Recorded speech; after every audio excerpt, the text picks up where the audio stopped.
Greetings and welcome to the Cancer Interview Podcast. I'm your host, Bruce Morton, and on this episode, we'll be hearing from Jenni Dyrdahl of Faribault, Minnesota, who's on with her husband, Jay. Jenni went through a difficult lung cancer journey, a journey that was tragically made more difficult than it needed to be, which we will explore on this episode. Now, before we get started, we want to remind you that Cancer Interviews does not provide medical advice. So if you seek medical advice, please consult a licensed healthcare professional. So now let's get started with Jenni Dyrdahl. And Jenni, welcome to Cancer Interviews. Thank you. Jenni, your cancer journey sadly began well before you were diagnosed, and we want to get to that phase. But first, if you would describe your life before those steps.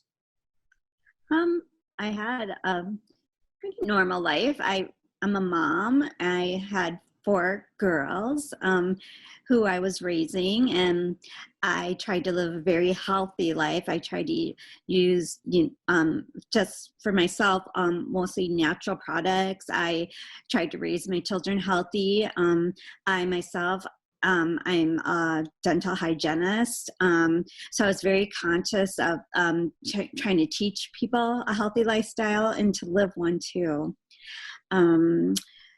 Exercise-wise, I tried to exercise regularly, yoga, exercise at the gym, tried to do some running, tried to always improve my daily lifestyles. So, Jenni, before we go any farther, we'd like to know a little bit more about you. Are you originally from Minnesota? Originally from Illinois, but raised my children in Minnesota, so a lot of years in Minnesota. Now, for those of us watching or listening who are not from Minnesota, we all know about the Twin Cities, but where is Faribault with respect to the Twin Cities?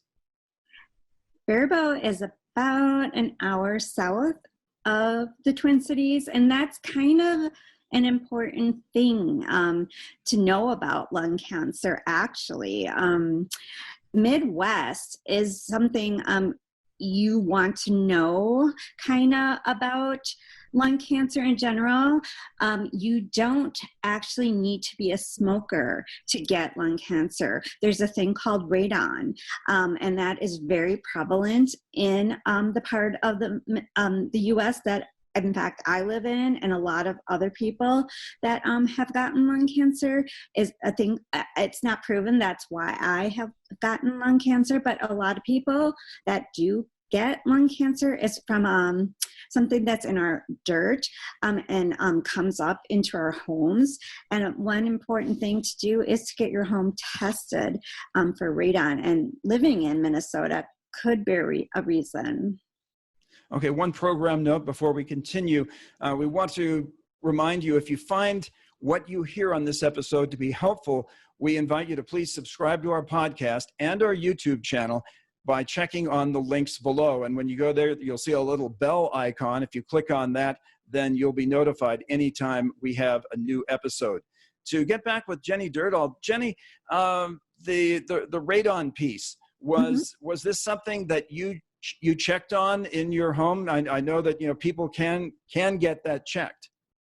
No, I was unaware. I didn't even know it existed. But luckily, after I became sick, I was introduced to a program called A Breath of Hope, and they made me aware of radon and how harmful it is. And I eventually moved out of the home I was living in, and it kind of lived in a area in Faribault, Minnesota that had kind of unusual dirt. And I did write a letter to the people that own the house now who I don't even know who they are, and said, just heads up, this is what happened to me. Please get your home tested.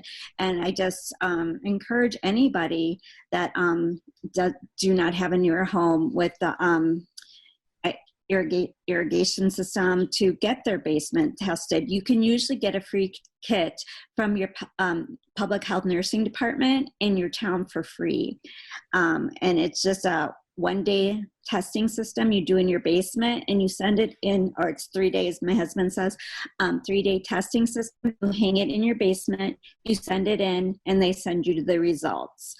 if you're home tested positive or negative to having radon in your home that causes lung cancer. So, Jenni, it might have been because of radon, perhaps not, but when did you start to feel sick? When did you reach a point in which you felt something's not quite right? Okay. I was on a trip to Illinois, and I was driving the whole entire way, which is about 7 hours. And that was the beginning of summer of 2017. And all of a sudden, I was in really heavy downtown Chicago traffic, and I'm like, oh, my right leg just started really hurting. And I'm like, well, it's probably because of this weird traffic. And so I got home to Minnesota, and well, the pain never went away. But I kept on doing my life, taking care of my kids, going to work, because you have to push through the pain. I was also, on another note, having kind of a difficult time with my ex-husband. And so, I was kind of mentally depressed too. So I kind of just started counseling too at the same time. And so I was telling the counselor and my medical doctor, I'm having this physical pain, but I'm also having mental pain, and they, trying to push through it all, because I hold on to a lot of pain, and I can tough it out, and I'm a very strong person. I've been through a lot in my whole life. And so I kind of like, I can get through this. And then my doctor's telling me, you can get through this at the same time. And I'm like, okay, I can get through this. And she's like, you're young, you're healthy, you're fine. And I'm like, okay, I'm fine.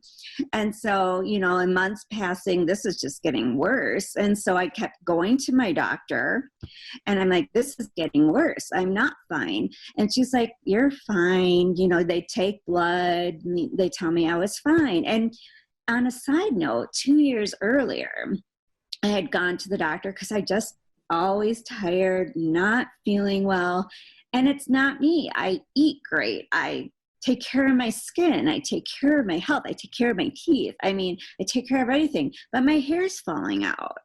And I'm like, I'm not fine. I've been telling these doctors I'm not fine for years, and everyone's telling me I'm fine. And I'm like, I'm not fine for years. And they're telling me I'm fine. And finally, I have this horrible, 2 years later, I have this horrible pain in my leg, and they're like, you're fine. And I'm like, so go to physical therapy, they're telling me. And so I'm like, okay, I'll go to physical therapy. And so I did everything they told me to do. I kept eating better. I went to mental therapy. I did anything. I was on a lot of medications that supposedly alleviated pain. I finally was on narcotics that they gave me, and I couldn't take narcotics during the day because I'm a licensed professional, and you can't do that. So I would suffer through the pain all day long and go home and take a narcotic to get some sleep because I was in such pain. And finally, I wound up going to emergency rooms because I was in such pain, I could hardly even walk. And the first few times they would give me a shot of pain in my back of narcotic or whatever. And that was what they did. And they'd tell me I was fine. And then I would go back to my regular doctor, and the same thing would happen. And then she would send me up to the Twin Cities because we have nothing in our small town. And they would do a x-ray of my back and give me a shot in my back and do MRI of my back. And they kept on telling me, if you were having pain, I had sciatica, and if I had pain in my back, so I was misdiagnosed.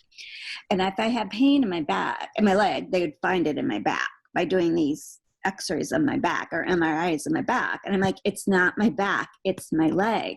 And they're like, no. You don't know what you're talking about. We're the professionals. I'm like, I said, can you just do an x-ray of my leg? It's my leg. And they're like, no. This physical health therapy, these shots in your back, this will help you. I'm like, this is not helping me. I'm not a complainer. This is not helping me. And then eventually I couldn't exercise anymore. I couldn't I was in complete depression, and I thought I was a hypochondriac because everyone's telling me I'm fine. And I'm like, and by now I'm gone to the emergency room like 10 times, and I'm marked a drug seeker. So nobody would give me any more like narcotics or help because I was seeking drugs apparently, and in my small town. And I'm like, are you kidding me right now? And so one time the physician's assistant was so mean to me. She looked me in the face and said, I am not doing anything for you. There's nothing you need. You're fine. And she was so mean to me. I was bawling, crying. She came in and she's like, you need to go get yourself a cane. I will do an MRI, but I can tell you right now, there's nothing that's going to be on it. And there wasn't, because there was nothing wrong with my back. And so she did the MRI, and this was like 2 to 3 weeks before I finally found out I had cancer. And she was right. There was nothing wrong with my back. And so they finally caved in, and the nurse pleaded with her. Actually, that's how I got the MRI that day. She's like, you can't send her home. I could not even hardly walk. And, you have to do something for her. And she's like, fine, basically fine. And I never write letters, but I wrote a letter to the hospital, and actually about that one physician's assistant. And I was just like, oh my God. And so she did the MRI of my back, and of course, nothing showed up. And then I went to physical therapy that next week because I was walking around with a cane, and they took an x-ray of my leg. And this was literally 2 weeks before it got fractured. And he apparently didn't see anything. And I'm like, okay. So I'm just like, oh my God. And at this point, my own nurse practitioner would not even prescribe me narcotics anymore because I'm a drug seeker. And I'm like, so at the time, not knowing I had stage 4 cancer, could not even get narcotics anymore. No pain medication. I was only told I could go to physical therapy. And I'm like, thinking I was a complete crazy hypochondriac. And I was in a domestic abuse relationship also. And I was completely depressed and not knowing what to do. And I was still trying to go to work as a dental hygienist because I thought I was fine. I just was not knowing what to do. And so it was the day before Thanksgiving, my husband got very, very angry. And my daughter had come home and he wanted to go to the gym with her, and she didn't want to go. And I was eating, and I just got home from the chiropractor, mental health therapy. I was in my room eating because I just didn't want to be around him. And she got home, and he was started yelling at her. And I'm like, yeah, no, you're not going to yell at her. So I got up as best as I could out of bed and tried to stop that. And luckily she just left the house. And then he just went crazy, just tearing apart the house and physically abusing me, took my phone so I could not call the police.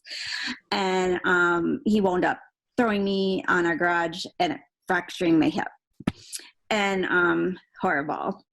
And so somebody in the neighborhood called 911, luckily, and they got me to my local emergency room.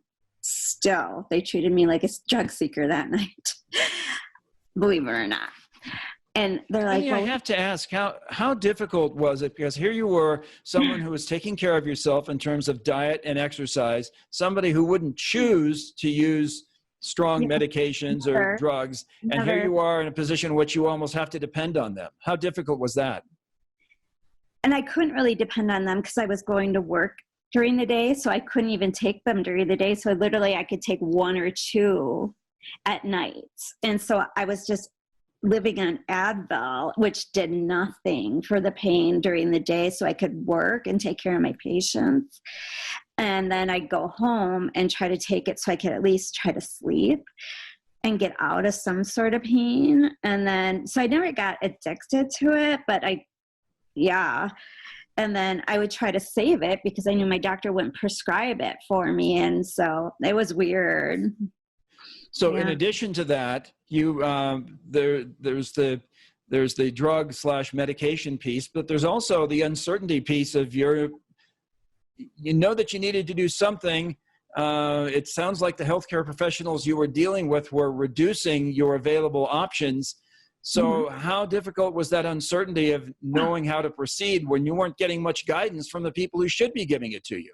It was a nightmare, and I'm a very direct person. And so, I mean, if I knew how to have gotten myself help, there's absolutely no way I would not have gotten myself help. So, I mean, I had no idea if there was a possible, I should have been screened years before when I was telling them I was losing my hair. I could hardly stay awake. I have a good diet. I exercise. I mean, I had a baby when I was 16. Don't tell me stress is the cause of me losing my hair.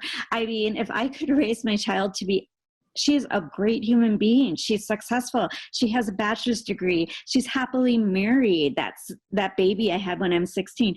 Don't tell me stress is causing me to lose my hair. I mean, I lived through and I've prospered. I mean, I'm a successful, intelligent woman.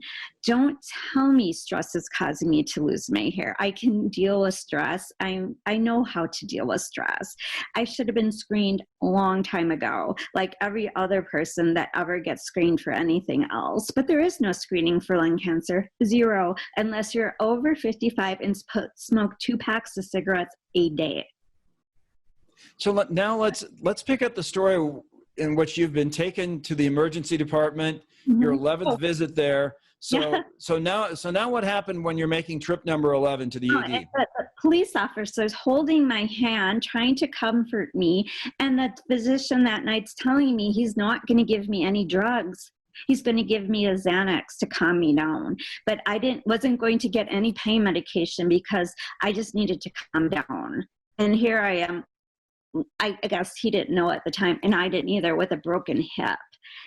And so, yeah. And so they took an x-ray, luckily, and they're like, oh yeah, you need pain medication. You have a broken hip and we need to get you out of here.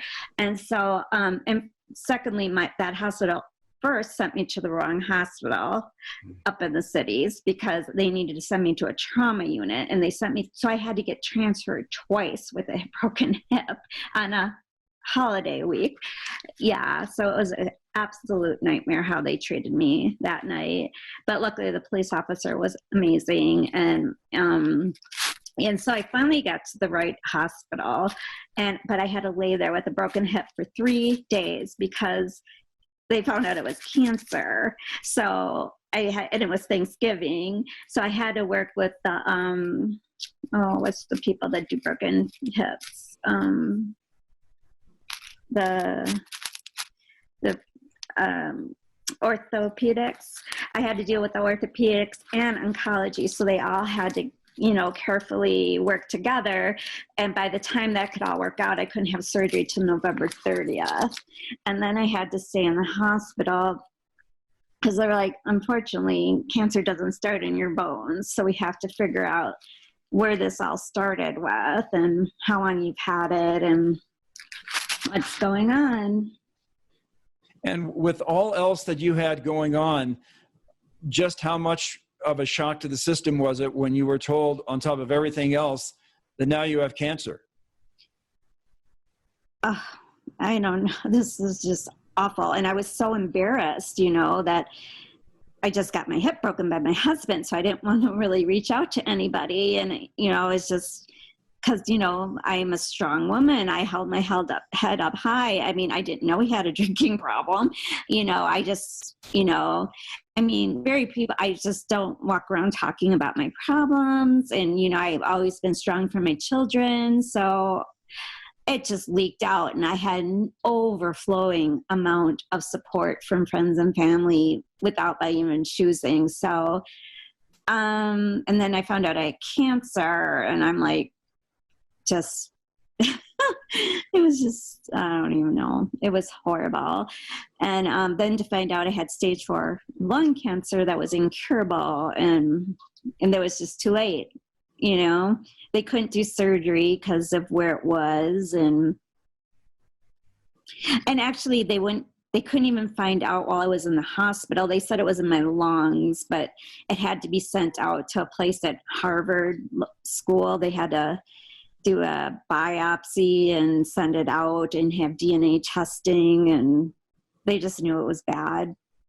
And so I just had to go home not really knowing anything, because they fixed the hip and they couldn't really keep me in the hospital for anything anymore. They tried day after day after day after day after doing the PET scan to keep me, but they're like, you're great, you're fine, because I was so healthy going in there. Once they fixed the extreme pain, they're like, we can't keep you here anymore. I mean, I was totally good, after they got me out of that extreme pain. And thank God I was so healthy before cancer, because I've literally thrived. I mean, because of people prayers and, my positive attitude, I think. I've been fortunate. So when it comes to lung cancer, do you have many treatment options, or is it just pretty much cut and dried as to what needs to be done? I was PDL-1 positive to like 99%. So I was blessed. I get immunotherapy. So I matched I was only supposed to live 8 months after they found out I had lung cancer. But because I matched so highly to my immunotherapy, I've been given now 3 years after they first started me on chemotherapy and my immunotherapy. And it made me so sick that I just told my oncologist, I'm only doing the immunotherapy. I cannot do my chemotherapy anymore. And he's like, well, we'll give it a shot. And it just has worked out for me. Now, you had mentioned the chemotherapy, and what was the other therapy? Keytruda. Pardon me? Keytruda. And that was less invasive or less painful?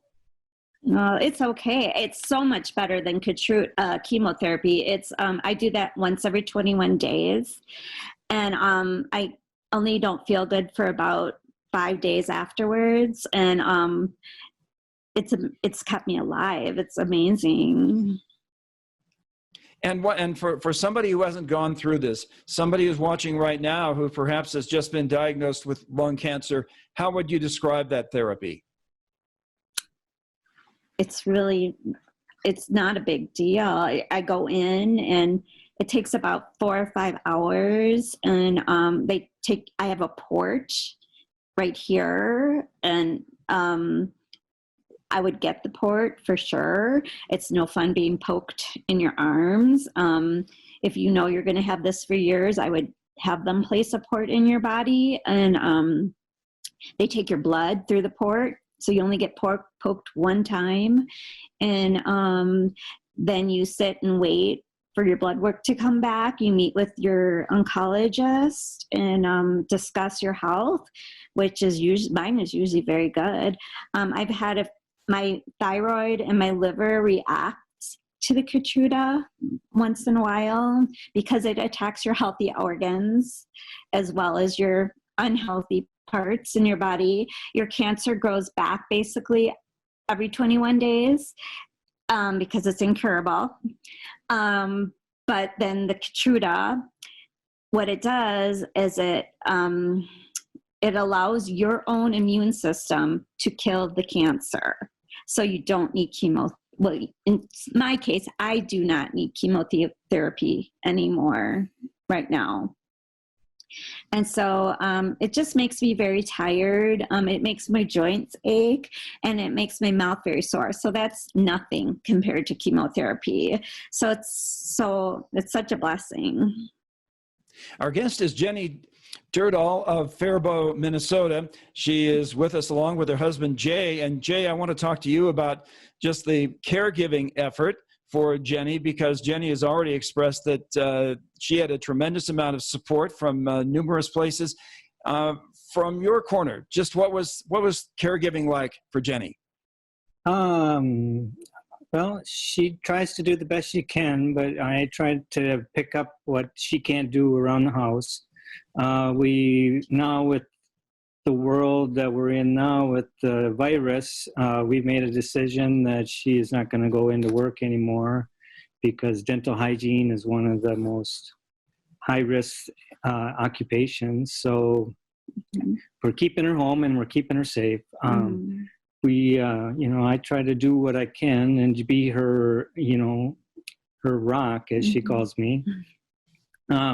So yeah, I came into the picture, after her abuse, and we've known each other for 27 years. We dated 27 years ago, and we're friends ever since. And then when she called me shortly after she found out, and then we were hanging out together, and we fell in love, and we got married. So that's right.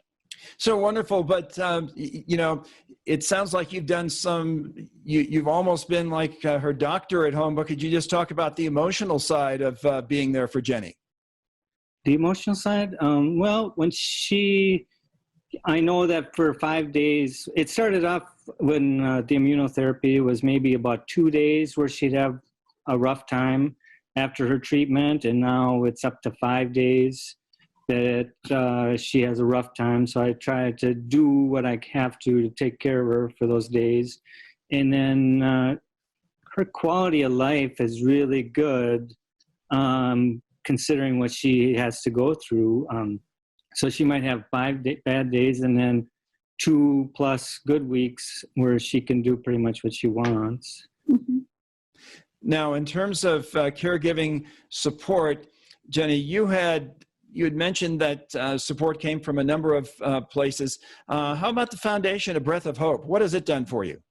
Oh, they're amazing. I mean, they're always, giving great advice. If you need it, they'll help you with transportation. It's just the research. I mean, they're constantly researching. I mean, if the Keytruda stopped tomorrow, without them, where's my next line of therapy going to be? And they realize that lung cancer is the most deadliest form of cancer out there.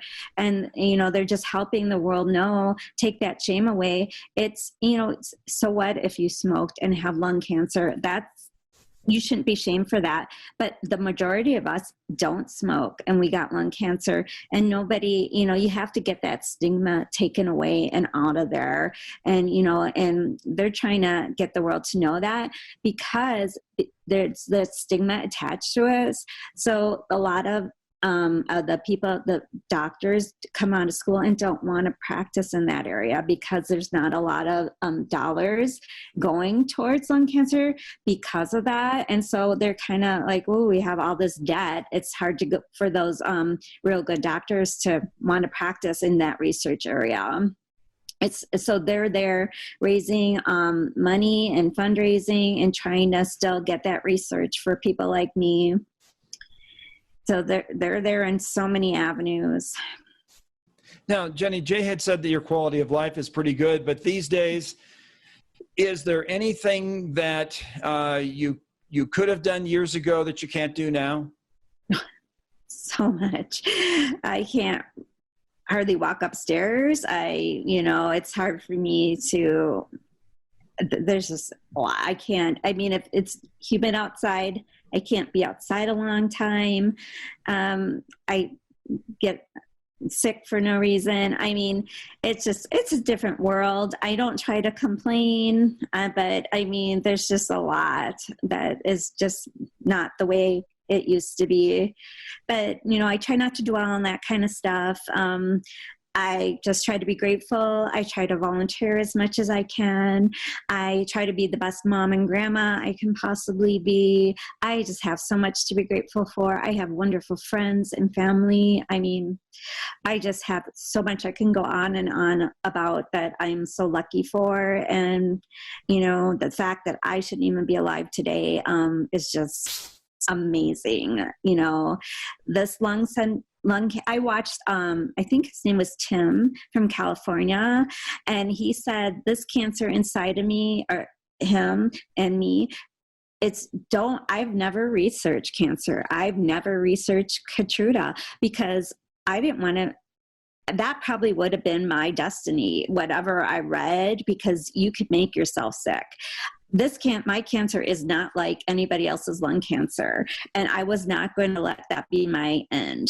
And so I just, I wound up at Hennepin County Medical Center for a reason.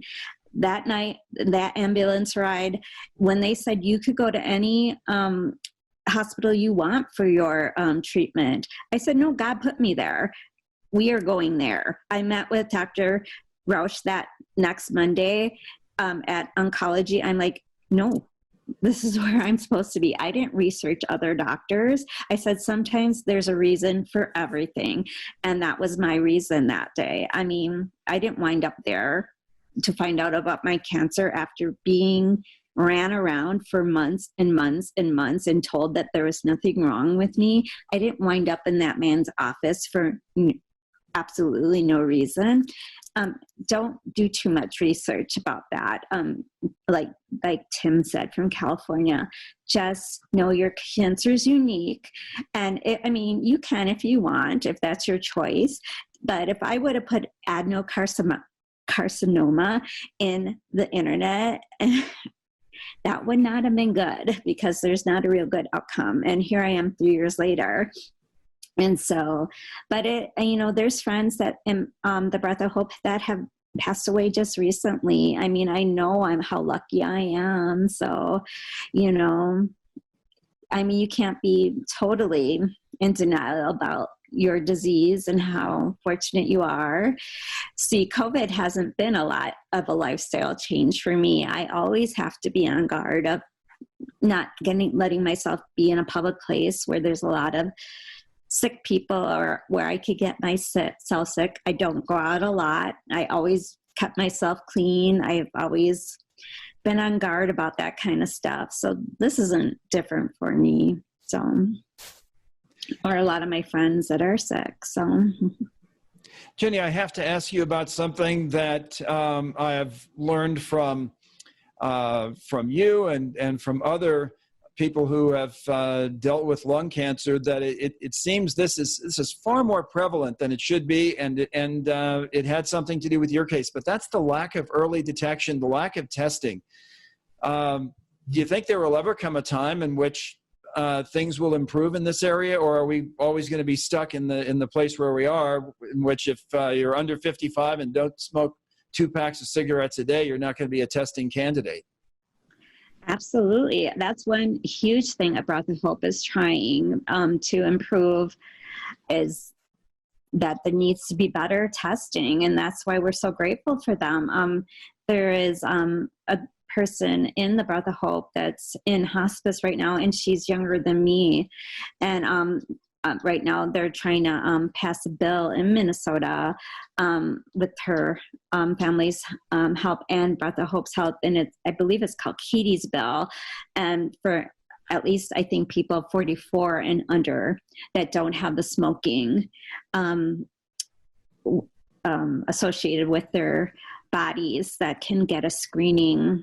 But yeah, it's horrible that I think every other type of cancer you can get a screening. I mean, he just went in for a body scan for skin cancer. Mm-hmm. Yeah. And there was no questions about it. He just said, I wanted one. He may or may not have a history in his family, but there was no question to it. He just said, I wanted it, and thank God he got it. And so, it's just any other cancer, I think you can get a screening.